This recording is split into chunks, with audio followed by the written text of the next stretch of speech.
personal, a medida que también puede ser vuestro, porque no es algo completamente privado, y después veremos algún elemento de San Cayetano que podamos también aplicarlo a nuestra vida. Mirad, cuando yo tuve la suerte de poder estudiar en Roma, desde el nivel Paraclos, por ejemplo, sabéis que, si os informo, el tráfico en Roma es casi un poquito más complicado que el de aquí, con lo cual, si yo salía en autobús a las 7:15 de la mañana para clase, llegaba con más de media hora de antelación. Si salía a las 7:25, llegaba justo para clase. Ese momento, por lo tanto, a veces venía bastante bien salir un poquito antes, unos 5 o 10 minutos antes, porque eso permitía poder tener mucho tiempo antes de clase. Una de estas cosas que podía dedicar uno el tiempo a primera hora de la mañana era a recorrer un tramo del camino a clase donde nos dejaba el autobús a pie, en lugar de coger otro autobús, recorrerlo a pie. El autobús nos dejaba cerca de Castel Sant'Angelo, una plaza que se llama Paola. Allí comienza una calle que se llama la Vía del Corso, que yo imagino que donde vive usted, si no me equivoco, ¿verdad? Es donde vive. En la Vía del Corso hay varias iglesias.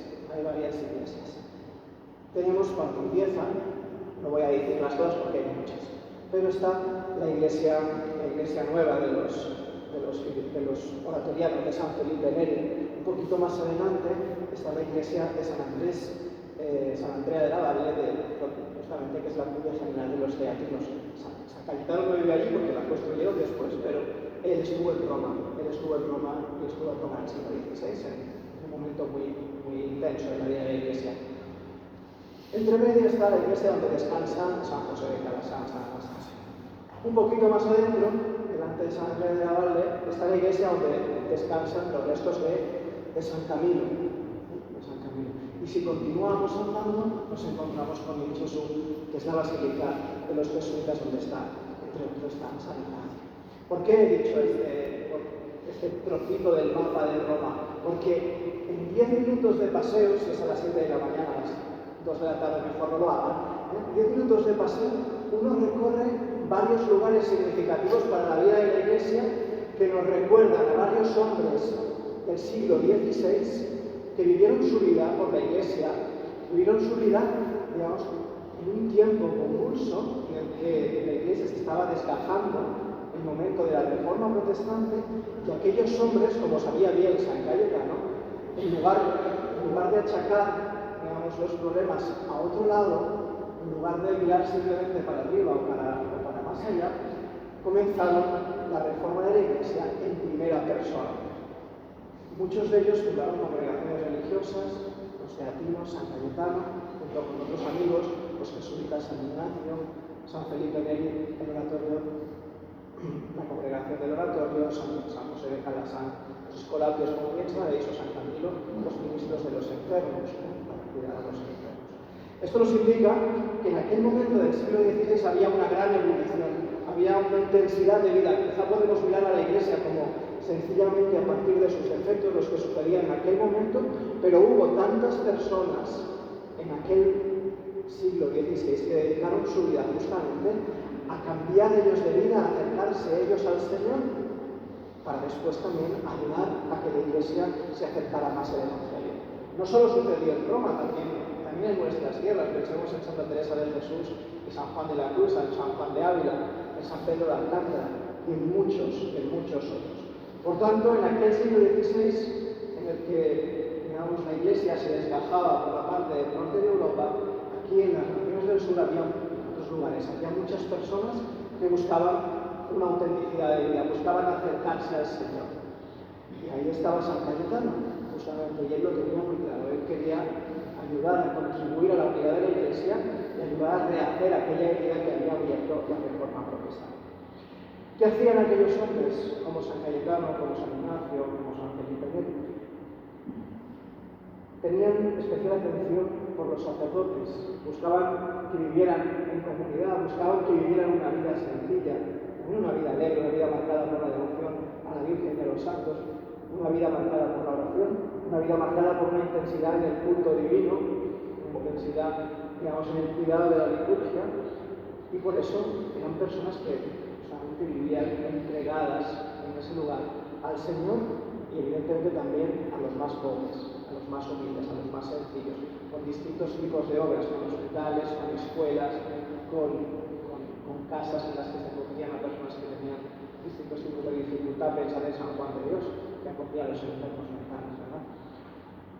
San Cayetano, como nos dice la liturgia del día, como nos dice el misal propio de la Orden de los Clérigos Regulares, él procuró vivir en esa situación el modo de vida propio de los apóstoles, es decir, procuró volver al origen de la vida apostólica, la vida en comunidad, la vida sencilla, la vida vivida bajo la par de la providencia, y a partir de ahí intentar cuidar a la Iglesia, intentar servir a la Iglesia, con aquellos amigos que se le unieron, con aquellos que junto con él formaron la Orden de los Teáticos, que se fue extendiendo poco a poco y que fue haciendo y hace un gran servicio a la Iglesia en este caso.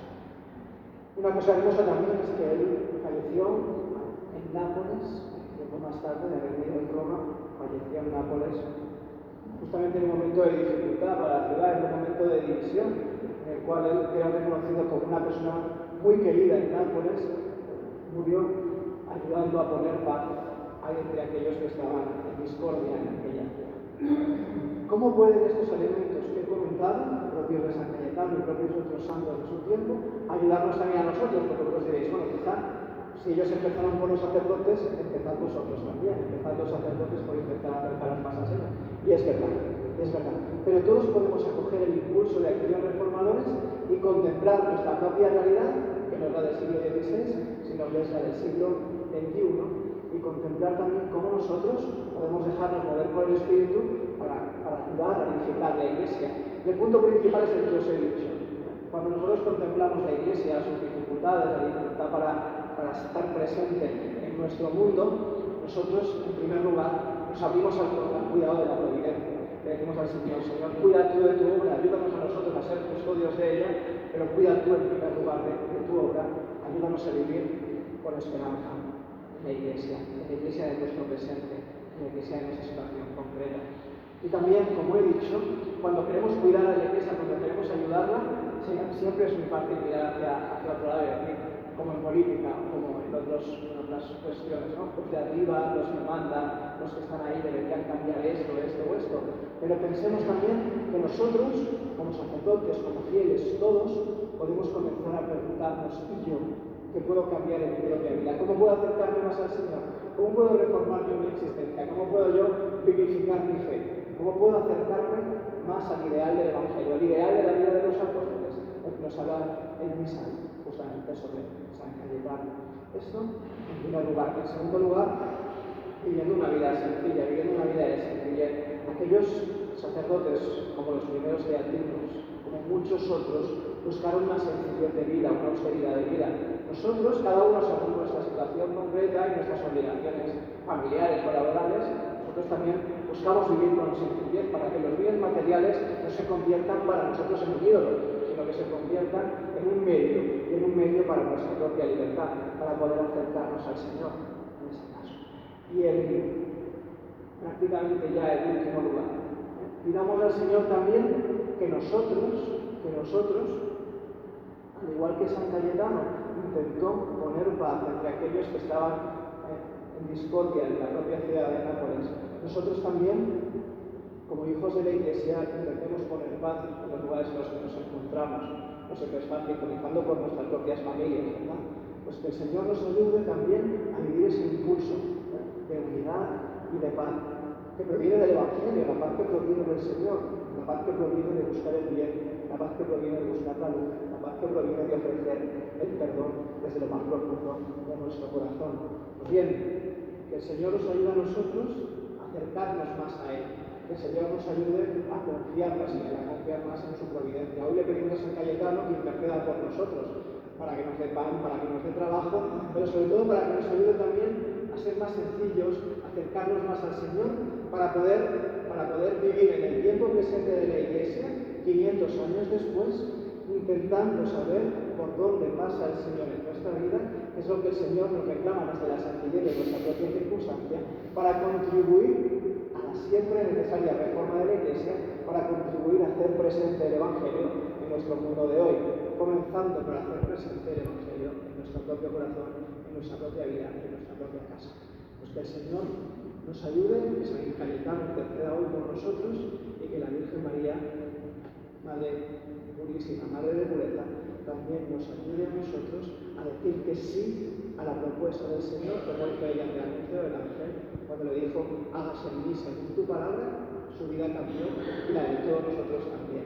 Que el Señor nos conceda, por tanto, responder al Señor que sí en cada momento de nuestra vida, dispuestos a vivir la aventura que tiene preparada.